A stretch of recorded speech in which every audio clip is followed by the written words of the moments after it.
Hey, welcome to today's video. I hope you are good. If you're new to the channel and you want to learn more, hit that subscribe button and press that bell button. Now, Craig Wright, is he really Satoshi? No, but we're going to talk about it. We're going to go through it and what has happened over the last coming 12 to 16 hours, why this is such a big thing for the crypto space, and why I think other people are involved in the creation of Bitcoin. Let's talk about it.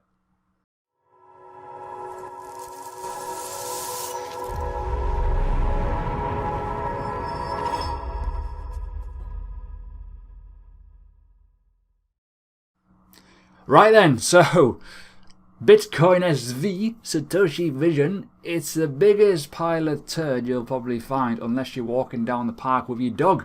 Now, this hasn't dumped yet. It probably will do. It's probably going to get delisted everywhere. It's probably going to go.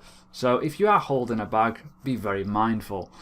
This is a very hot, horrible bag, and I'm going to explain a few reasons why. If you're unaware of who Craig Wright is, he's some sort of pish-pash, wishy-washy professor who's been claiming for a while he is Satoshi without any concrete proof. It actually turns out he could end up, in quite a lot of trouble in the next coming months due to this. Now, he's been suing people left, right and centre who, well, I say suing, trying to sue people who have been disclaiming his kind of credentials of him being Satoshi. Let's just think and go back in time a little bit. Would Satoshi Nakamoto be this type of person? Probably not. Would he want to be known and seen? Probably not. Is he still on Earth? Possibly not.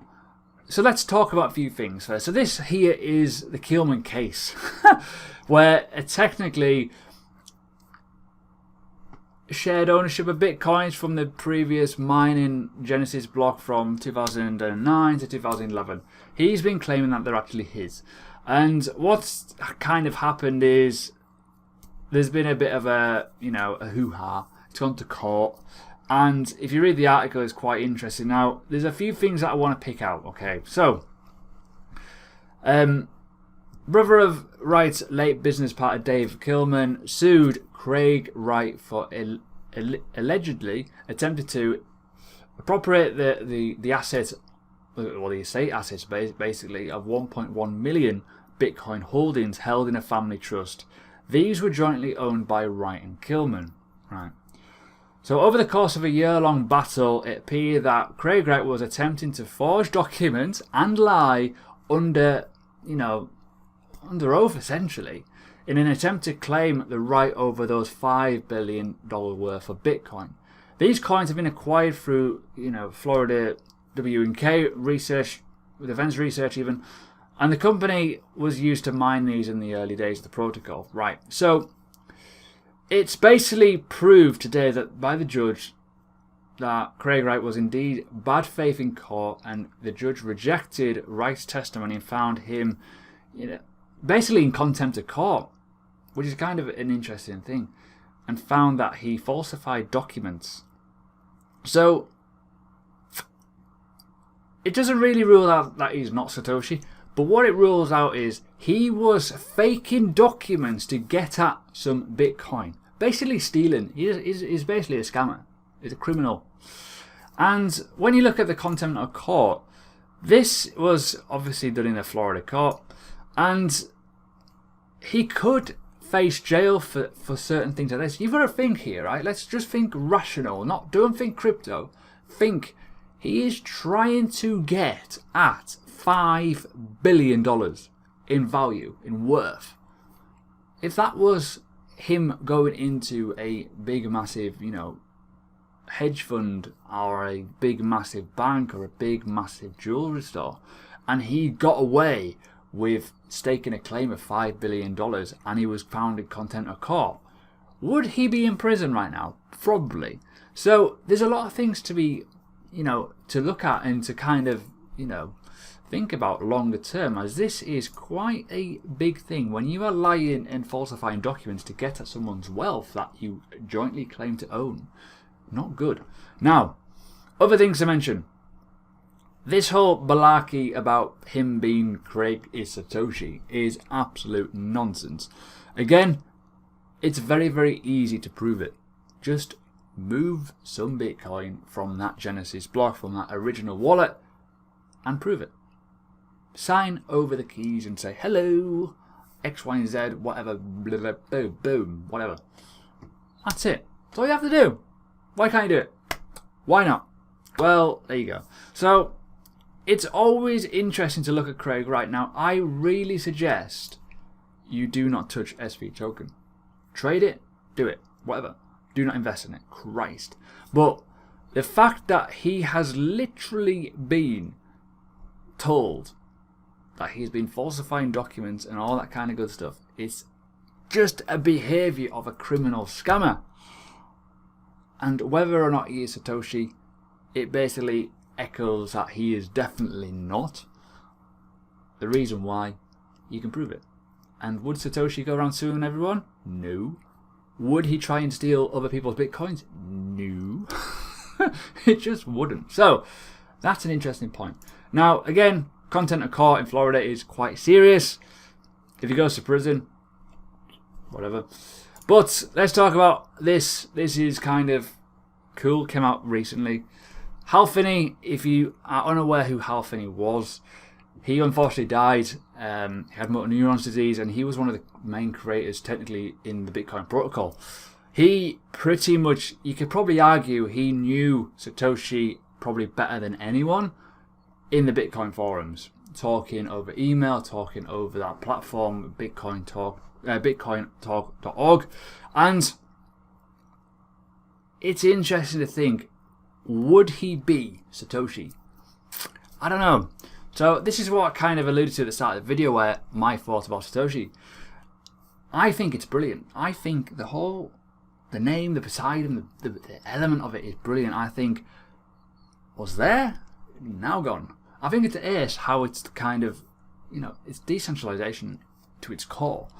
And the fact that this post was posted on, the 10th of January, this was literally 7 days after the Genesis block was created.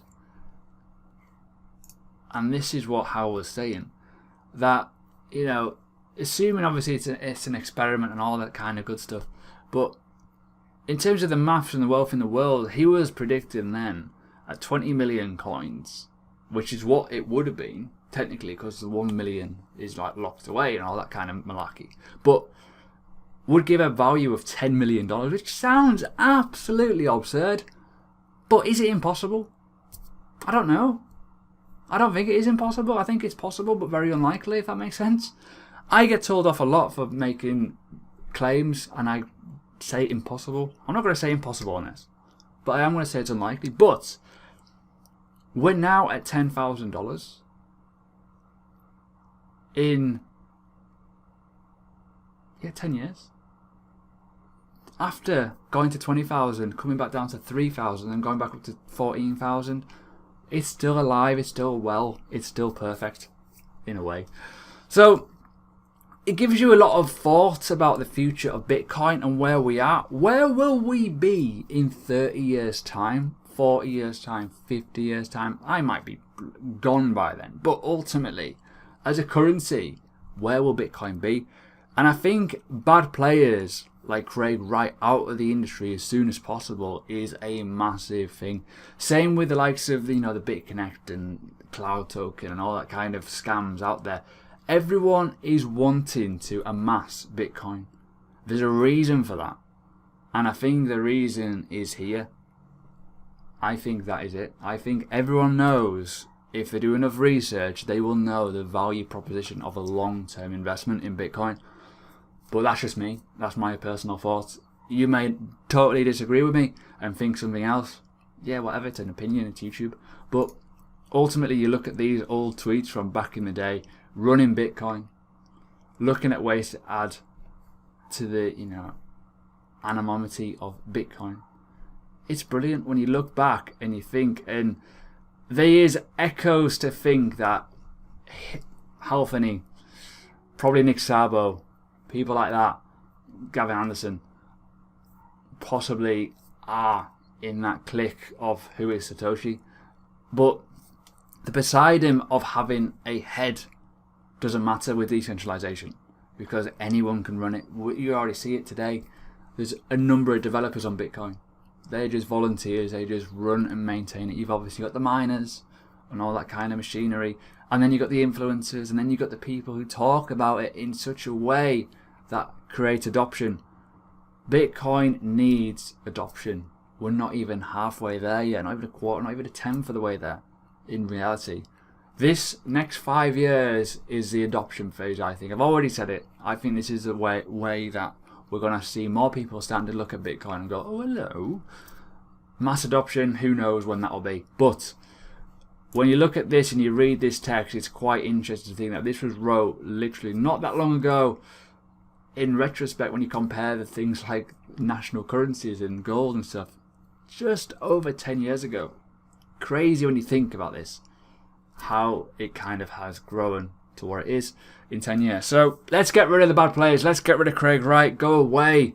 Put him in prison, please. Come on. There's other people in prison that, shouldn't be in there. But ultimately, people who are literally trying to scam other people's Bitcoin, which literally it is, trying to get that, $5 billion worth of Bitcoin out of a fund that you apparently jointly own from someone who's no longer here, is interesting. Got nothing else to say, really. Buy Bitcoin.